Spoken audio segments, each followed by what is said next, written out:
भाजपा के पूर्व मंडल अध्यक्ष ही बताएंगे किसे किसे बेचा पेपर।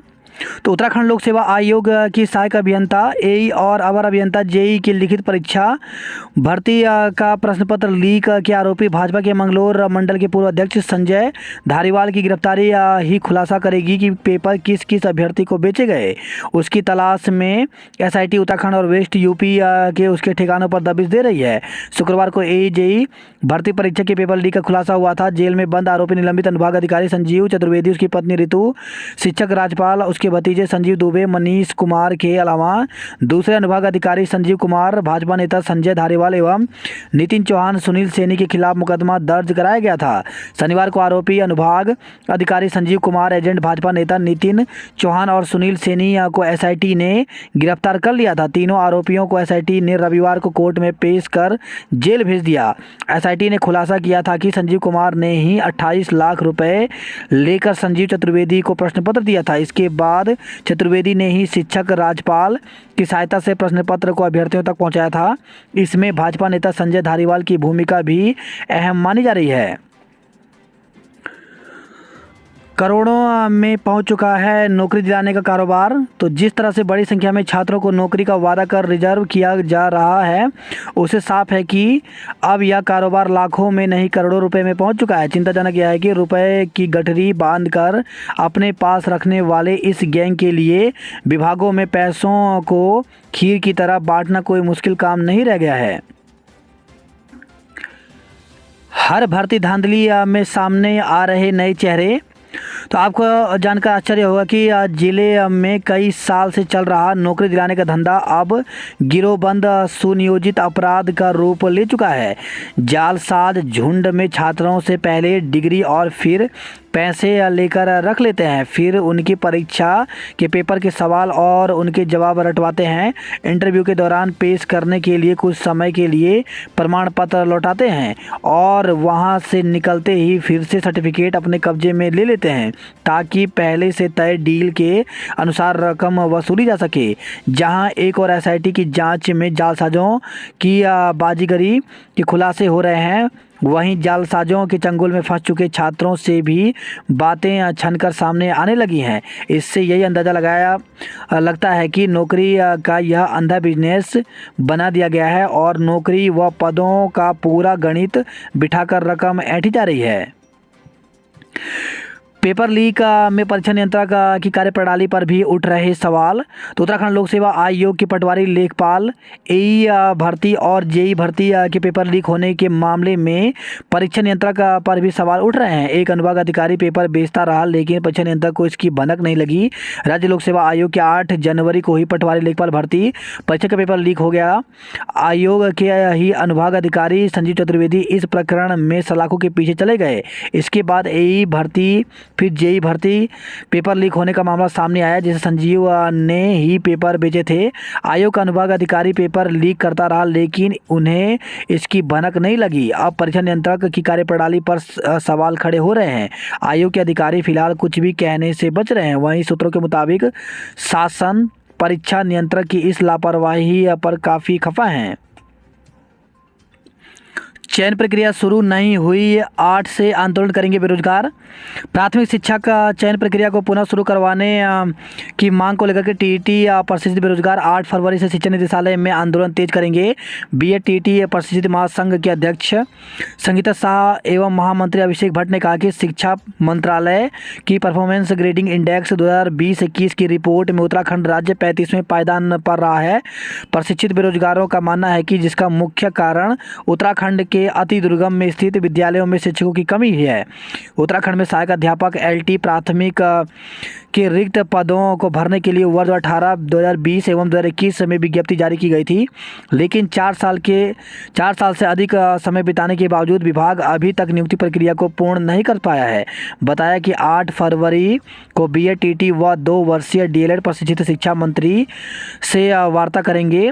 यदि शिक्षा मंत्री नियुक्ति प्रक्रिया को पुनः शुरू करवाने के लिए ठोस कदम कदम नहीं उठाते तो बीएड टीटी या बेरोजगार शिक्षा निदेशालय में धरना देंगे। बिना शिक्षकों के बोर्ड परीक्षाएं देने उतरेंगे बच्चे। तो राज्य में अगले माह से बोर्ड परीक्षाएं शुरू हो जाएंगी, लेकिन सीमांत जनपद के कई विद्यालयों में शिक्षकों की नियुक्ति नहीं हो सकी है। कई छात्र बिना शिक्षकों के ही विषयों की पढ़ाई कर रहे हैं।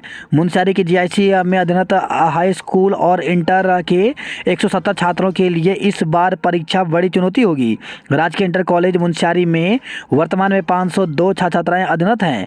हाई स्कूल के 69 और इंटरमीडिएट के 101 छात्र शामिल होंगे।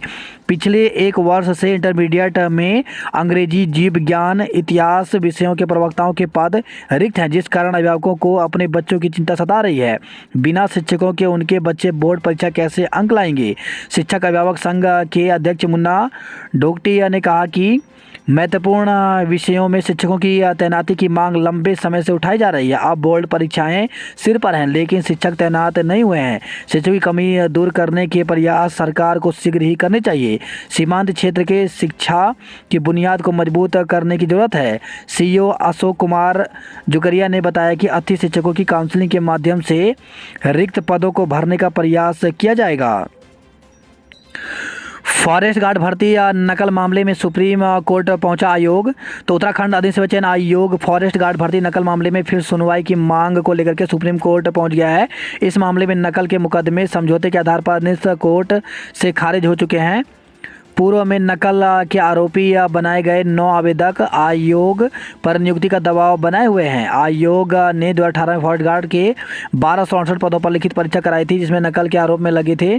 पूर्व में इस मामले में दायर मुकदमे में चूंकि सरकार पार्टी नहीं बनी थी, इससे तब वादियों आरोपियों के बीच समझौते के चलते केस खत्म हो गया था। तब 47 अभ्यर्थी नकल के आरोपी बनाए गए थे, जिसमें से 9 अंतिम चयन सूची में जगह बनाने में सफल रहे। हालांकि आयोग ने उन्हें नियुक्ति नहीं दी, पर वर्तमान में उनके खिलाफ कोई जांच या केस लंबित नहीं होने से उनकी नियुक्ति का आधार मजबूत हो चला है। इस बीच आयोग ने नई टीम के कार्यभार संभालने के बाद इस प्रकरण में आयोग का रुख सख्त हो गया है। आयोग के अध्यक्ष जीएस मर्तोलिया ने बताया कि आयोग ने मामले में जनवरी में हाईकोर्ट में रिव्यू याचिका दाखिल की थी, इसमें सफलता नहीं मिली है। इस कारण आयोग अब सुप्रीम कोर्ट में विशेष अनुमति याचिका दायर करने जा रही है। हरीश रावत ने पेपर लीक मामले में भाजपा को घेरा। तो पूर्व सीएम हरीश रावत ने लोक सेवा आयोग पेपर लीक में भाजपा नेताओं की गिरफ्तारी पर भाजपा को घेरा है। रावत ने कहा कि सीएम पुष्कर सिंह धामी के सामने राज्य या रसूखदारों में से किसी एक को बचाने का प्रश्न खड़ा हो गया है। सोशल मीडिया पोस्ट में सीएम हरीश रावत ने कहा कि खुलेआम पेपर खरीदकर नौकरी हासिल करने की जानकारी सामने आ रही है। उन्होंने कहा कि भाजपा का दुर्भाग्य है कि अधीनस्थ सेवा चयन आयोग की तरह लोक सेवा आयोग भर्ती घपले में भी उसके नेताओं के नाम आ रहे हैं। उन्होंने कहा कि इसमें भी मंडल अध्यक्ष तो मोहरा मात्र है। इस मंडल अध्यक्ष की संरक्षण देने में जिस व्यक्ति का नाम आ रहा है, वह यह सोचकर ही आश्चर्य होता है कि इस स्तर का व्यक्ति घटिया काम कर सकता है। ग्राम विकास में भर्तियों पर सवाल। तो ग्राम विकास विभाग की रूरल इंटरप्राइजेज एक्सीलरेशन प्रोजेक्ट परियोजना में आउटसोर्स की नियुक्ति को लेकर के आवेदकों ने सवाल उठाए हैं। आवेदकों ने कहा कि 10 पदों के लिए दिसंबर में विज्ञापन निकाला गया था। ऑनलाइन आवेदन के बाद विभाग ने वेबसाइट पर ही आगे की प्रक्रिया की जानकारी देने की बात कही गई थी, लेकिन गुपचुप चयन कर लिया गया। इस बारे में अपर सचिव नितिका खंडेलवाल ने बताया कि नियुक्ति के लिए अभी आउटसोर्स एजेंसी का ही चयन हुआ है। पटवारी लेखपाल परीक्षा 12 फरवरी को होगी। तो उत्तराखंड लोक सेवा आयोग की ओर से राजस्व उप निरीक्षक पटवारी लेखपाल परीक्षा 2022 की लिखित परीक्षा का आयोजन प्रदेश के सभी जनपदों में 12 फरवरी को कराया जाएगा। सहायक कुल सचिव परीक्षा 7 फरवरी से। तो उत्तराखंड लोक सेवा आयोग की ओर से सहायक कुल सचिव के रिक्त पदों पर लिखित परीक्षा का आयोजन 7 से 8 फरवरी को एकल परीक्षा केंद्र लोक सेवा आयोग में किया जाएगा। इस संबंध में आयोग की ओर से वेबसाइट पर सूचना जारी कर दी गई है। नियोजक के रिक्त पदों पर 20 तक करें आवेदन। तो उत्तराखंड लोक सेवा आयोग ने सहायक नियोजक एवं सहायक वास्तुविद नियोजक परीक्षा 2023 के लिए अभ्यर्थियों से ऑनलाइन आवेदन मांगे हैं। सहायक नियोजक एवं सहायक वास्तुविद नियोजक के पदों पर अभ्यर्थी 20 फरवरी तक ऑनलाइन आवेदन कर सकते हैं। बात करते हैं जॉब अलर्ट को लेकर के। तो यूपीएससी ने 1100 से ज़्यादा प्रशासनिक सेवा एवं अन्य पदों पर भर्ती जारी की है। इसके लिए अभ्यर्थी 21 फरवरी तक आवेदन कर सकते हैं। वहीं 2730 सूचना सहायक के पदों पर भर्ती निकली है, जिसके लिए 25 फरवरी तक आवेदन कर सकते हैं। इंडिया पोस्ट ने 40,000 से ज़्यादा ग्रामीण डाक सेवक एवं अन्य पदों पर भर्ती निकाली, जिसके लिए 16 फरवरी तक आवेदन कर सकते हैं। वहीं 3,800 से ज़्यादा होमगार्ड के पदों पर भर्ती निकली है, जिसके लिए 11 फरवरी तक आवेदन कर सकते हैं।